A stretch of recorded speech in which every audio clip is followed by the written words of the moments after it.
بس شوف يا أخي، شوف، مش هرد لك على دي عشان ما تضيعش وقت. شوف، أنا الكلام اللي قلته كلام يعني واخد بالي من كل حرف فيه، وهقول لكم إيه الكلام اللي أنا قلته وتقدروا ترجعوا للكتاب. قال لي إيه رأيك؟ السؤال بالنص كده: ما رأيك في تطبيق الشريعة الإسلامية وفي رأي نيافة الأنبا إغريغوريوس إنها لو طبقت هتضيع حقوق الأقباط؟ ده نص السؤال بالحرف. فأنا ما جبتش سيرة لرأي الأنبا إغريغوريوس، لكن أثناء الكلام أثبتت هذا الرأي.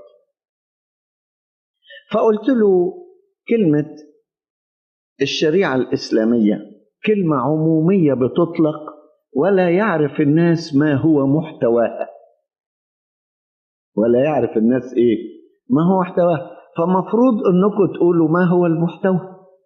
يعني بس